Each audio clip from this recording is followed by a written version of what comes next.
On August 21st, 2017, the shadow of the moon will sweep across the U.S. landscape, transforming day to twilight.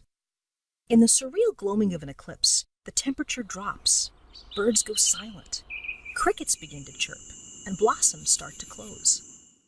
As this scene plays out across a 70-mile-wide path of totality from coast to coast, a continent-spanning wave of instruments, ranging from homemade pinhole cameras and certified eclipse safety glasses to the most sophisticated telescopes in operation today, will be trained on the eclipse across America.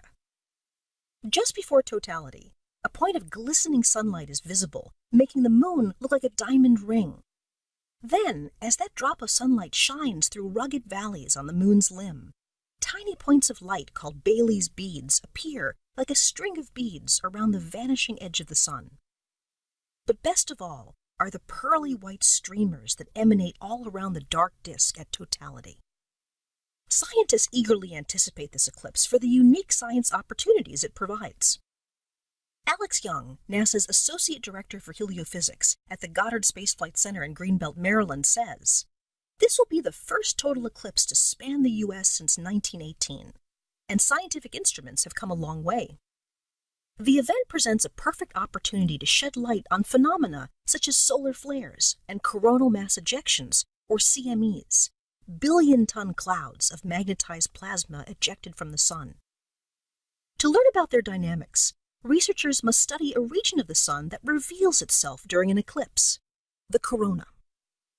Solar telescopes can create artificial eclipses using disks called coronagraphs," explains Young.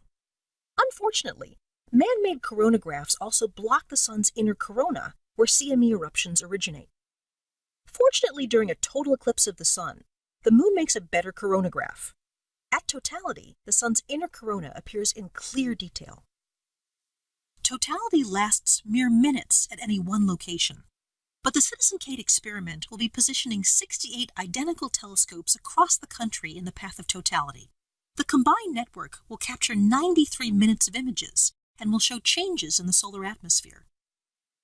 Matt Penn, astronomer at the National Solar Observatory in Tucson, Arizona, says, "The telescopes will be operated by a variety of volunteers, ranging from middle school students to retired scientists and everyone in between." Meanwhile, NASA planes will photograph the sun, and a cadre of balloons will be floating near the edge of space to observe the eclipse. You can watch too.